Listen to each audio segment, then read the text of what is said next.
Hello friends, आप देख रहे हैं आपका चैनल शेयर बाजार विद आयुष। और दोस्तों बात करने वाले हैं इस वीडियो में हम भारत इलेक्ट्रॉनिक्स के बारे में। दोस्तों BEL के आज नंबर्स निकल कर आए हैं और नंबर्स कौन से क्वार्टर के, फोर्थ क्वार्टर के निकल कर आए हैं, नतीजे किस प्रकार के हैं, इसी को इस वीडियो में हम समझेंगे, जानेंगे नंबर्स किस तरीके के हमको आते हुए देखने को मिल रहे हैं, एस्टीमेट यानी मार्केट का अनुमान किस प्रकार का था उसके हिसाब से भी समझेंगे। एंड अर्निंग्स को दोस्तों आपको इस वीडियो में अच्छे से समझ आ जाएगा। डिविडेंड का अनाउंसमेंट किया गया है तो कितने का डिविडेंड है, कंपनी ने ये दिया है, ये भी आपको बताऊंगा। तो ये वीडियो बहुत महत्वपूर्ण रहेगा, तो पूरा आप लोग ज़रूर देखिएगा। लेकिन उससे पहले अभी तक अगर आपने दोस्तों चैनल को सब्सक्राइब नहीं किया और पहली बार विजिट किया है तो चलो आप लोग ज़रूर चैनल को सब्सक्राइब कर लीजिएगा। तो ये देखिए दोस्तों, हम कंपनी के नंबर्स पर आ चुके हैं। बट कंपनी के देखिए दो नंबर्स होते हैं, हमेशा बात ध्यान रखिए, स्टैंड अलोन और एक कंसोलिडेटेड। हम बात हमेशा कंसोलिडेटेड की करते हैं, यानी उसमें सारी एंटिटीज आ जाती है जितनी भी दोस्तों BEL के अंदर ऑपरेट होती है। सो देखिए, शुरुआत करते हैं रेवेन्यू से, रेवेन्यू फ्रॉम ऑपरेशन से। सारे फिगर्स लाख में दे रखे हैं, तो मैं आपको याद रखिएगा करोड़ में बताऊंगा। फिगर्स हम करोड़ में ही बात करने वाले हैं। तो रेवेन्यू फ्रॉम ऑपरेशन शुरुआत करते हैं। रेवेन्यू दोस्तों कंपनी का पिछले साल तक था 9,149 करोड़। ये दोस्तों इस बार बढ़कर हो चुका है 10,224 करोड़। तो ओवरऑल दोस्तों आप कह सकते हैं कि कंपनी के रेवेन्यू के अंदर आपको साल भर साल में बढ़ोतरी देखने को मिली है। 9,149 से 10,224 करोड़ तक कंपनी का रेवेन्यू पहुंचता हुआ देखने को मिल रहा है। वहीं जो दोस्तों पिछला क्वार्टर था उसमें कंपनी का रेवेन्यू था 7,153 करोड़। तो यहाँ पर भी आप कह सकते हैं कि ग्रोथ देखने को मिली है। Q-on-Q ओवरऑल दोस्तों ज़्यादा ग्रोथ देखने को मिल रही है YoY की कंपैरिजन में। बट हमेशा बिजनेस में सीजनैलिटी भी होती है, तो वही फैक्टर आपको प्ले करता हुआ देखने को मिलता है। बट ओवरऑल बात करें कि रेवेन्यू दोस्तों कंपनी का बढ़ता हुआ देखने को मिला है at the end of the day. Total income की बात करते हैं, टोटल इनकम किस प्रकार से हमको आती हुई देखने को मिली है। तो दोस्तों कंपनी ने पिछले साल तक टोटल इनकम रिपोर्ट की थी 9,344 करोड़।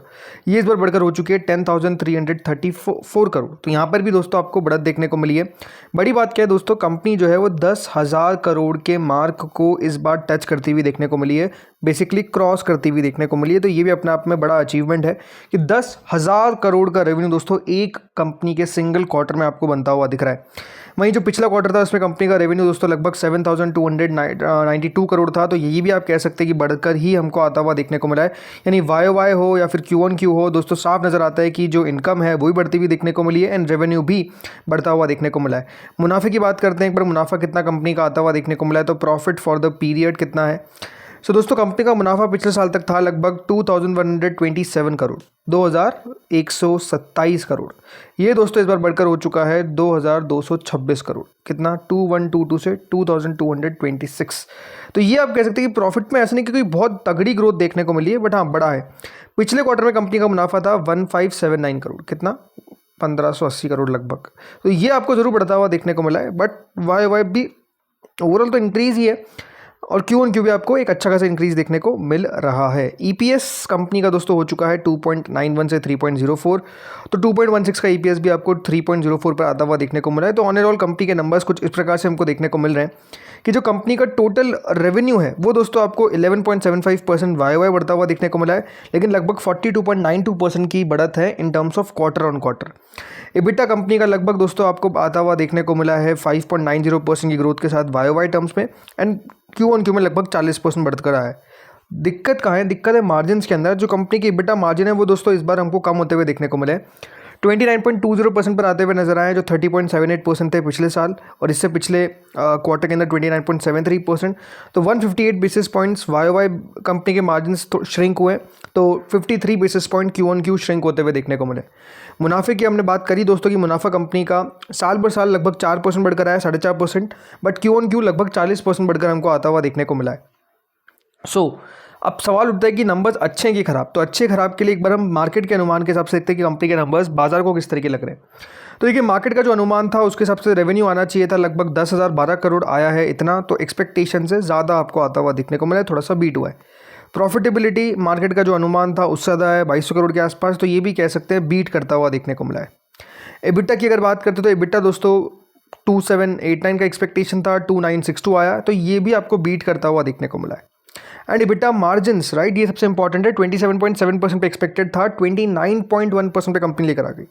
तो अब यहाँ पर आपको नजर आएगा कि जो मार्केट के सारे अनुमान थे, राइट, जो मार्केट के सारे एस्टिमेट थे, जो एक्सपेक्टेशन थे, उससे कंपनी कई हद तक दोस्तों बेहतर परफॉर्म करती हुई नजर आई है। और ये दिखाता क्या है कि परफॉर्मेंस को इस तरीके से दोस्तों हमको देखना रहता है कि मार्केट का अनुमान क्या है।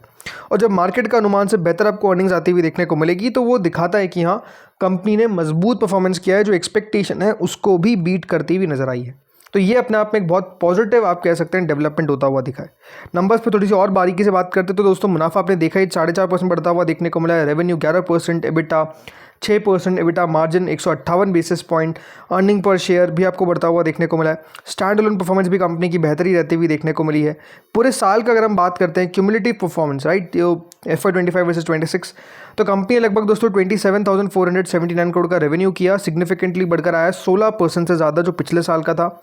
मुनाफा जो है दोस्तों वो लगभग 14.38% बढ़कर आया 6,048 करोड़ पर, जो 5,288 करोड़ था। तो ये भी दिखा सकते हैं कि आप दोस्तों पूरे साल भर के अंदर कंपनी लगभग 15% की प्रॉफिट ग्रोथ दिखाती हुई दिखी है। Revenue growth is around 16%। की ऑपरेशन हाइलाइट्स में दोस्तों कंपनी के ऑर्डर बुक पे कंपनी ने साफ बताया कि ऑर्डर बुक काफ़ी स्ट्रॉन्ग है। ओवरऑल जो इनकी ऑर्डर बुक है वो 73,882 करोड़ पर आती है, यानी मल्टी ईयर रेवेन्यू विजिबिलिटी है।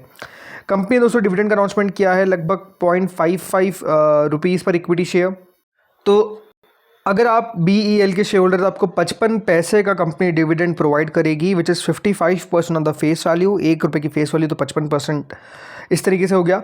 इसके अलावा दोस्तों जो स्ट्रेटेजिक पार्टनरशिप पे कंपनी ने दोस्तों बात कही है वो ये है कि मई 2026 में BEL ने एक एग्जीक्यूट की है tri party MOU with Metamind systems and Kristellar aerospace to develop future ready AI product for both defence and civilian ecosystem. तो कंपनी यहाँ पर फ्यूचर रेडी AI प्रोडक्ट्स जो है वो बनाएगी डिफेंस के लिए भी और सिविलियन इकोसिस्टम के लिए भी। तो हाँ, ये एक मेजर अनाउंसमेंट है जो कंपनी द्वारा किया गया है। ओवरऑल दोस्तों BEL के नंबर, जैसे मैंने कहा, मुझे कोई पैरामीटर पे नेगेटिव नहीं लगे, नंबर्स अच्छे ही हैं।